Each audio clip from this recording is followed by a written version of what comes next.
Job. Schooling ख़त्म करने के बाद हमारे दिमाग में सबसे पहला सवाल जो आता है वो आता है जॉब कि आखिर हम किस फील्ड में जाएं, गवर्नमेंट में स्विच करें या प्राइवेट में बने रहें। अगर आपको सही टाइम पे अच्छी गाइडेंस मिल गई तो आप गवर्नमेंट साइड में स्विच कर जाते हैं, और अगर आपको किसी ने गाइड नहीं किया, चीज़ों के बारे में आपको इन्फॉर्मेशन नहीं है, नॉलेज नहीं है, तो आप फिर प्राइवेट में ही अपना करियर ढूंढने लगते हैं। लेकिन इस वीडियो को देखने के बाद आपको एक अच्छा सॉल्यूशन मिल जाएगा जो कि है banking sector, government banking sector. Government banking sector काफ़ी अच्छा सेक्टर है जिसके लिए बहुत सारे लोग प्रिपेयर करते हैं, लेकिन पूरी इन्फॉर्मेशन ना होने के कारण हम उसके लिए प्रिपरेशन अच्छे से नहीं कर पाते। तो आज हम मेरे साथ जानेंगे इस वीडियो में गवर्नमेंट बैंकिंग सेक्टर के बारे में कि क्या क्या प्रिपरेशन आपको करनी होती है, सिलेबस क्या होता है, एज क्राइटेरिया क्या हो, एजुकेशन क्वालिफिकेशन क्या हो और किस टाइम पे इसके फॉर्म भरे जाते हैं। तो आज हम जानेंगे ऐसे ही सवाल के बारे में। नमस्कार, मेरा नाम है Praveen Jaisingh, CEO at Insights of Career, जहां हम बात करेंगे एजुकेशन के बारे में एकदम आसान भाषा। सबसे पहले जान लेते हैं हम कुछ एक एग्जाम्स के बारे में कि हमें कौन से एग्जाम्स बैंकिंग जॉब्स के लिए देने होते हैं, जिनमें कि सबसे पहला एग्जाम है SBI, state bank of India, जो कि हर साल अपने एग्जाम्स को कंडक्ट कराता है। इसके बाद है IBPS, institute of banking personal and selection. But कई लोग सवाल होता है कि IBPS और SBI में क्या फ़र्क है, तो फ़र्क मैं समझा देता हूँ। IBPS का काम होता है जितने भी गवर्नमेंट बैंक हैं उन सब के लिए एग्ज़ाम्स को कंडक्ट कराना, और SBI सिर्फ अपने एग्ज़ाम कंडक्ट कराता है अपने बैंक के लिए। तो अगर आप IBPS का एग्ज़ाम दे रहे हैं, दैट मीन्स आप एलिजिबल हैं जो बैंक IBPS के अंडर आते हैं, गवर्नमेंट बैंक। लेकिन अगर आप SBI का एग्ज़ाम दे रहे हैं तो आप सिर्फ SBI बैंक के लिए ही सिलेक्शन आपका होगा। इसके बाद आता है RRB, रीजनल रूरल बैंक। ये भी हर साल अपना एग्ज़ाम कंडक्ट कराता है। रीजनल रूरल बैंक का मतलब होता है कि जो ग्रामीण इलाके में जो बैंक है उन बैंक्स के लिए एग्ज़ाम कंडक्ट कराया जाता है। तो कई बार लोग इसे कम आंक लेते हैं। साथ ही साथ मैं एक नाम और लेना चाहूँगा, NABARD, national bank for agriculture and rural development. तो ये दो एग्ज़ाम है जो आप रूरल बैंक्स के लिए दे सकते हैं। इसके बाद आता है RBI के बारे में हम सभी जानते होंगे, रिजर्व बैंक ऑफ इंडिया, जो कि हमारी रेगुलेटरी बॉडी है, इंडिया के लिए पैसा छापती है। अब कुछ लोग समझेंगे कि RBI का तो हमने कभी बैंक देखा ही नहीं है। तो RBI जैसे हमें पता है कि एक रेगुलेटरी बॉडी है, बैंकों को लोन देने का काम करती है। तो अगर आप RBI में जॉब करते हैं और इसके मुकाबले किसी एक नॉर्मल बैंक में जॉब कर रहे हैं, गवर्नमेंट बैंक में ही, तो आपकी रेपुटेशन उस बैंक के मुकाबले ज़्यादा होगी क्योंकि आप RBI में। तो RBI भी आपका हर साल एग्ज़ाम कंडक्ट कराती है। बैंकिंग एग्जाम्स के बारे में हमने जान लिया। अब हम जानते हैं सिलेबस के बारे में कि हमें सिलेबस क्या कवर करना है। एग्जाम्स के अंदर सिलेबस भी वही आने वाला है जो आपने स्कूल में पढ़ा है, जैसे कि English, math, computer, general knowledge या फिर बेसिक नॉलेज जो हमने स्कूल टाइम में पढ़ी है। क्योंकि कंपटीशन एग्जाम में वही आता है जो हमारी प्रीवियस एजुकेशन रही है, और प्रीवियस एजुकेशन इस एग्ज़ाम के लिए ग्रेजुएशन और 12th क्लास रही है। तो 12th क्लास और ग्रेजुएशन से रिलेटेड ही आपसे सवाल इसमें पूछे जाएंगे।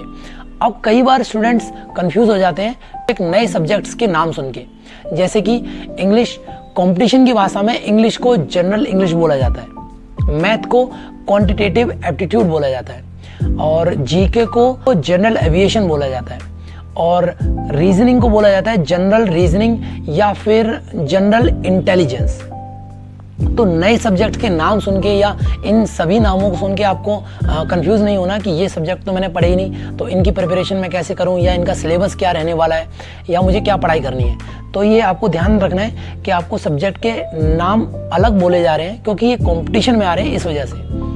और साथ ही साथ आपके पास कंप्यूटर नॉलेज का होना बहुत ज़रूरी है, एटलीस्ट बेसिक नॉलेज हो आपके पास, टाइपिंग की स्पीड आपकी अच्छी हो, और कंप्यूटर से रिलेटेड छोटी मोटी जानकारी आपके पास होना ज़रूरी है, क्योंकि आप बैंकिंग सेक्टर में और सभी काम आपके कंप्यूटर बेस होने वाले हैं। तो हमने जाना कि कौन से एग्ज़ाम होते हैं गवर्नमेंट बैंक्स के लिए, सिलेबस क्या होता है। अब हम जानते हैं कि कौन से एग्ज़ाम को दे के आप किस पोस्ट पे जा सकते हैं। तो शुरुआत हम करते हैं SBI से। SBI 3 एग्ज़ाम्स को कंडक्ट कराता है। सबसे पहला है SBI क्लर्क, SBI PO और SBI SO। 3 एग्ज़ाम्स को SBI कंडक्ट कराता है। तो शुरू करते हैं हम एसबीआई क्लर्क से। एसबीआई क्लर्क के लिए आपके पास ग्रेजुएशन की डिग्री होना ज़रूरी है। इसके अलावा आपका एज क्राइटेरिया है 20 to 28 और इसके लिए आपको नोटिफिकेशन जनवरी में मिल जाएगा। जनवरी के समथिंग नोटिफिकेशन आता है इसका, तो आप उस टाइम पे इस एग्ज़ाम को फिल कर सकते हैं। सिलेक्शन प्रोसेस आपका रहता है प्रीलिम्स, मेंस और उसके बाद आपके पास लैंग्वेज प्रोफिशिएंसी होनी चाहिए। इसमें आपका इंटरव्यू नहीं होता है, तो सिर्फ अगर आप किसी भी लैंग्वेज में परफेक्ट हैं या अच्छे से बोल सकते हैं, पढ़ सकते हैं, तो इतना काफ़ी है। इसके बाद आता है आपका एसबीआई पीओ। एसबीआई पीओ के लिए आपके पास ग्रेजुएशन होना ज़रूरी है।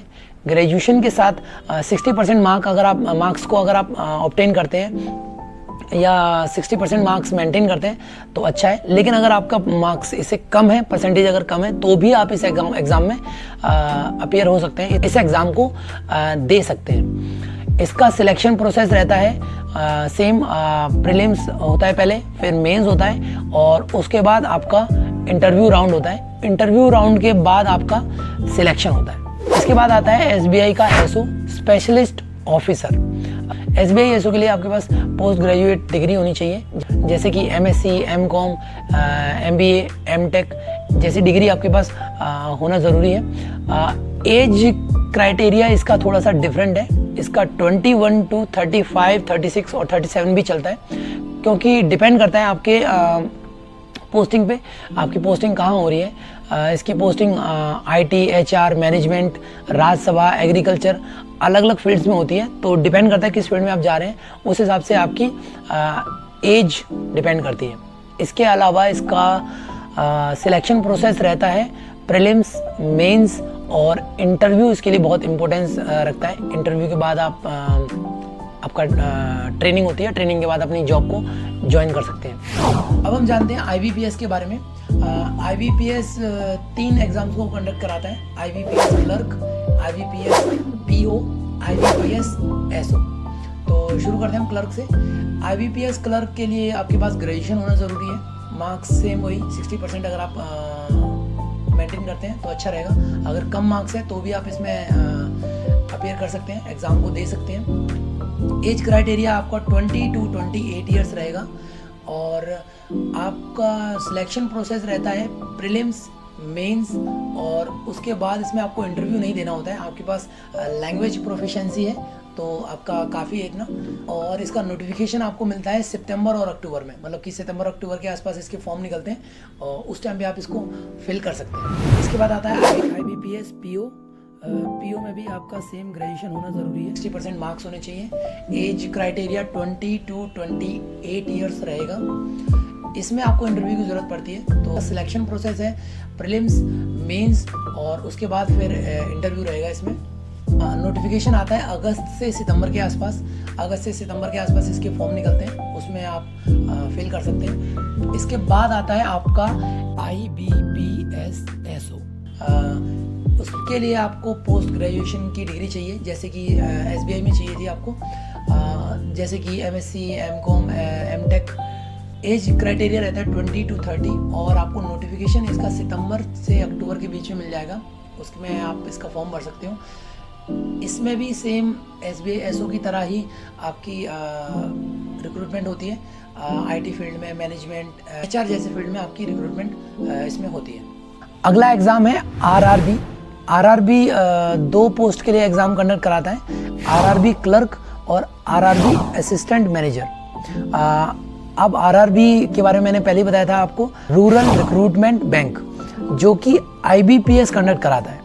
बिल्कुल, आईबीपीएस 3 अपने एग्ज़ाम कंडक्ट कराता है, उसके अलावा आईबीपीएस अपना एक एग्ज़ाम कंडक्ट कराता है जो कि रूरल बैंक्स के लिए होता है। आरआरबी क्लर्क के लिए आपके पास ग्रेजुएशन होना चाहिए। उसके बाद एज क्राइटेरिया रहेगा आपका 18 से 28 साल। सिलेक्शन प्रोसेस रहेगी आपकी प्रीलिम्स, मेंस, इंटरव्यू राउंड इसमें नहीं होता है। दूसरा एग्ज़ाम है असिस्टेंट मैनेजर। एज रिस्ट्रिक्शन है इसके अंदर 18 से 30 साल। ग्रेजुएशन आपके पास होनी चाहिए। सिलेक्शन प्रोसेस है आपकी प्रीलिम्स, मेंस और इंटरव्यू। एक चीज़ आपको हमेशा ध्यान रखनी है कि ज़्यादातर जो एग्ज़ाम्स होते हैं उसमें 2 प्रोसेस तो ज़रूर होनी है सिलेक्शन में, प्रीलिम्स और मेंस। अब अगर बड़ी पोस्ट के लिए कोई एग्ज़ाम है तो उसमें आपका इंटरव्यू कंपलसरी है, इंटरव्यू आपका होता ही होता है। और अगर इंटरव्यू नहीं हो रहा तो उसके अंदर आपके पास एक लैंग्वेज प्रोफिशिएंसी होना ज़रूरी है कि आप लोगों से कैसे कम्युनिकेट कर पाते हैं, कैसे बात कर पाते हैं। तो ध्यान रखना है आपको इन सब चीज़ों का जब आप एग्ज़ाम की तैयारी करें। और इसके साथ साथ आपको एक एग्ज़ाम का और ध्यान रखना है जिसका नाम है नबार्ड। इस एग्ज़ाम का नाम मैं इसके साथ इसलिए ले रहा हूँ क्योंकि ये एग्ज़ाम भी आपका रूरल बैंक्स के लिए है। नबार्ड की फुल फॉर्म है national bank for agriculture and rural development. तो ये 2 एग्ज़ाम हैं जो आपके रूरल बैंक्स के लिए होते हैं। अब हम जानते हैं नबार्ड के बारे में। तो नबार्ड 4 अलग अलग पोस्ट के लिए एग्ज़ाम कंडक्ट करता है, जिनमें कि सबसे पहला है नबार्ड ग्रेड ए, दूसरा है नबार्ड ग्रेड बी, तीसरा है नबार्ड डेवलपमेंट असिस्टेंट और लास्ट है नबार्ड ऑफिस असिस्टेंट। सभी के लिए आपके पास ग्रेजुएशन की डिग्री होनी चाहिए। लगभग सेम सिलेक्शन प्रोसेस रहता है, पहले प्रीलिम्स फिर मेंस और कुछ में इंटरव्यू होता है। अब अगला एग्ज़ाम है आरबीआई। आरबीआई 2 एग्ज़ाम्स को कंडक्ट कराती है। पहला है आरबीआई असिस्टेंट और दूसरा है RBI grade B. RBI assistant के लिए आपको ग्रेजुएशन का होना ज़रूरी है, सेम वही 60% मार्क्स आपके पास होने चाहिए और आपका एज क्राइटेरिया रहेगा 20 to 28 ईयर्स। प्रोसेस आपकी सिलेक्शन प्रोसेस रहेगी, आपकी प्रीलिम्स, मेंस और लैंग्वेज प्रोफिशिएंसी होनी चाहिए आपके पास। अगर इतना है तो काफ़ी है, इंटरव्यूज़ के लिए नहीं है। उसके बाद आता है RBI grade B. RBI grade B के लिए आपके पास ग्रेजुएशन होनी चाहिए, 60% मार्क्स होनी चाहिए। एज क्राइटेरिया रहेगा आपका 21 to 30 ईयर्स, थोड़ा सा इसमें एक्स्ट्रा मिल जाता है टाइम। और आपका सिलेक्शन प्रोसेस रहेगा प्रीलिम्स, मेंस और इंटरव्यू। बिना इंटरव्यू के ये वाला एग्ज़ाम नहीं हो सकता। आई होप आपको वीडियो अच्छी लगी होगी, आपको एग्ज़ाम से रिलेटेड काफ़ी हेल्प मिलने वाली है, कुछ एक चीज़ें समझ आई होंगी। और अगर आपके कुछ सवाल हैं तो आप कमेंट कर सकते हैं, मैं आपके सवालों के सभी के जवाब दूंगा। आप बने रहिए हमारे साथ इनसाइट्स ऑफ करियर में। नमस्कार।